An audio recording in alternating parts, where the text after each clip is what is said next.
And today we are talking about clutter as a form of betrayal. So let me explain. There are 5 basic forms of betrayal, and they're all related to the 5 elements in Feng Shui. So the 5 elements are water, wood, fire, earth, and metal. And they're also associated with personality types. They're also associated with organs in the body. They're also associated with certain emotions.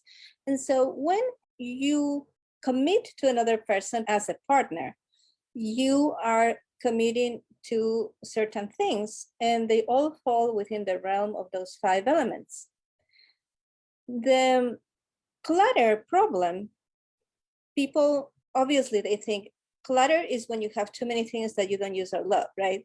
And in Feng Shui, we say in order to declutter, you need to let go of those things that you don't use or love. If you use it, keep it. If you love it, keep it. But if you don't use or you don't love something, just let it go.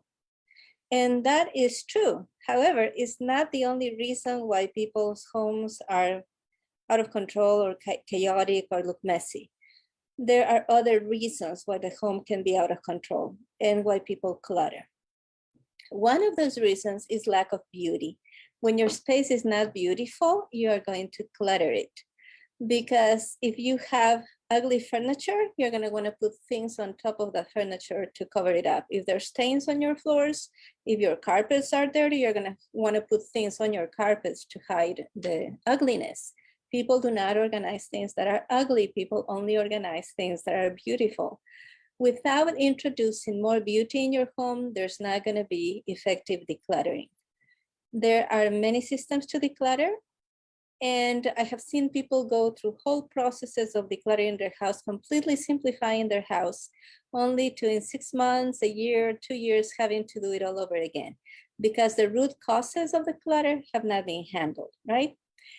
And so in the Nice Steps to Feng Shui system, there's a process to decluttering that happens automatically when people start applying the Nice Steps to Feng Shui system. As they harmonize and balance the energy in their homes, people start feeling like it is safe to declutter. Sometimes people clutter to try and compensate for things that are happening in the home. For example, in Feng Shui, we talk about the life force, Qi, the life force. And what Qi does is that Qi connects everything. Qi is the energy of life. So it's in every living thing, but it also impregnates the things that are objects, the things that are not animate.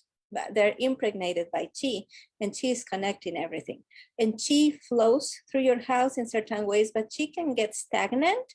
Qi can become destructive, and that's not what you want. You want abundant Qi to come in through your main door and then go through the whole house and bless the whole house, in other words. And the problem is that when people have bad circulation of Qi, sometimes they try and control the circulation of Qi by creating mountains of clutter. This is a very complicated concept that I usually only talk about with students that are training in the specialty of decluttering as Feng Shui consultants. People will try to adjust the way that the life force circulates in their home by cluttering certain key spots. And so clutter is complex. It's a complex problem, but it's usually not just an issue of having too many things that you do not organize. There's usually a lot more to that. But when it comes to a relationship with another person, clutter can be a form of betrayal. If you have entered a love relationship, you make certain agreements, right? If you have gotten married, for example, there are certain vows that you do during the wedding ceremony. And the typical, right, is like in sickness and in health, if you are rich or poor and all that, right? But there are other things that are usually not put in vows that come with being partners and living together. So if you have decided that you're going to live together, you are also agreeing that you're going to take care of a space called a home. You're going to take care of a home together. And that means that there's going to be some division of responsibilities. Somebody's going to do the cooking. Somebody's going to do the dishes. Somebody's going to take out the trash. Somebody will mop, somebody will clean light fixtures. And a lot of arguments among couples happen because they have never actually sat down to talk about who should do what. Things don't get done, and then there's a lot of resentment.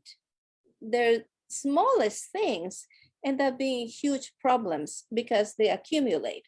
Like, for example, somebody not putting the cap back on the toothpaste. That can become so irritating over time. Somebody just throwing their clothes off on the floor instead of hanging them or putting them in the dirty clothes hamper.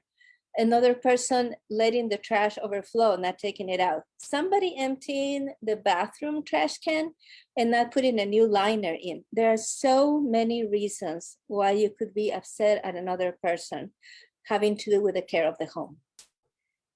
You have made this agreement. And I'm sure when you are in love and when you decide to go live with a person, or when you decide to marry a person, you are visualizing a home that you're going to share together. And I believe that for most people, when you visualize that nest you're going to have together, you do not imagine it full of piles of books or piles of trash or dirt or grime. You imagine a place that is beautiful, that is well taken care of. You make this commitment, you make this promise to each other when you get married. When you first decide to live with somebody or marry somebody, you don't sit down at a table and write down, these are all the household chores, these are the ones you're going to do, and these are the ones that I'm going to do. You don't do a contract where you are committing to do this or do that, right? That would be pretty strange. But there's a tacit agreement, there's an unspoken agreement that you're going to do that. And when people don't do that, then there's a betrayal that happens. When one or the two parts of the relationship stop taking care of the chores that they're supposed to take care of, there's a sense of betrayal. How big that betrayal depends on your 5 elements personality type. What is a deal breaker for you depends on your 5 elements personality type. For some people, say there may be a woman that the husband is constantly throwing clothes on the floor and she doesn't mind picking them up and putting them in the laundry basket and then washing them. And for another woman, it is an extreme offense, right? That depends on their constitution, the way they are built in their bodies and the way they are built in their personality. That is what determines whether a betrayal is a deal breaker or not. Now, when people think about couples and betrayals, they're usually thinking about sex, about sexual betrayal, about cheating sexually. Touch, a betrayal of touch is one of the 5 types of betrayal. But even within that type of betrayal, sex is just a small part of it. So there's different ways in which you can betray another person through touch. And sexual cheating is one of those ways. There are 5 ways to betray your spouse, and I'm going to be teaching about those in an upcoming play shop. You know, I don't do workshops anymore, I do play shops. So we're going to do a play shop. We're going to play with the 5 elements personality types and the 5 types of betrayal and the sub-classifications within each one of those. The betrayal of letting the house go is equal to the betrayal of letting yourself go. Now, let's not go crazy here, right? There are going to be differences between the way 2 people look that they get married or start living together and the way they're going to look 5, 10, 20 years later. Of course, you're not going to look the same. After you have babies, your body is not going to look the same. You know, you're not going to rock the bikini the way you did before you had children.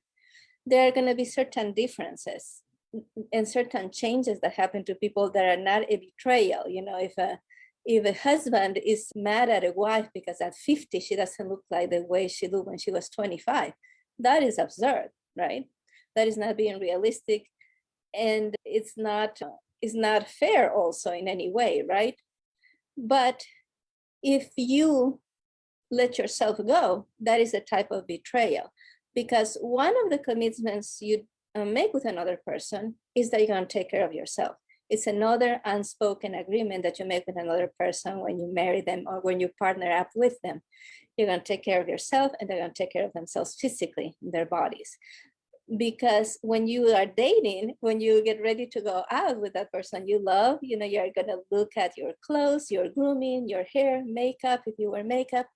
And those things are part of this unspoken agreement that they're going to continue to happen after you get married.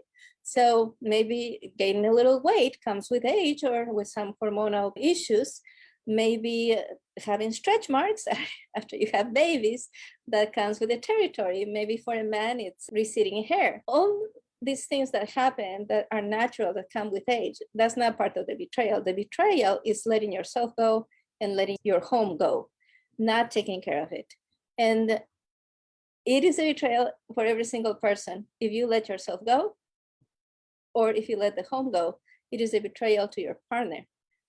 Whether that betrayal is a deal breaker, that depends on their personality type, their 5 elements personality type. And sometimes it's a matter of degree.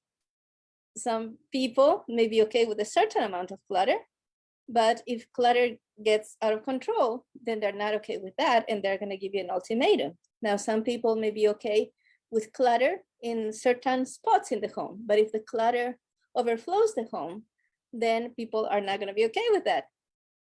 These are the things that we're going to be talking about in the upcoming class. 5 forms of betrayal in a couple, in a partnership. I'm going to be sharing that link soon with you so you can register. So keep your eye out for that. Let me know in the comments, are you struggling with clutter? Have you struggled with clutter in the past? Do you have arguments with your partner because of clutter? Who clutters more, you or your partner? Let me know that, and let's start the conversation around these issues. And so, by the way, this is the betrayal that is caused by clutter, letting the home go, letting yourself go. That is a betrayal that is associated with looks and appearances, right? And that goes with a certain element of the 5 elements in Feng Shui. Make sure to be on this group or to catch the next lesson a week from now, so you can keep learning about these things. See you next time.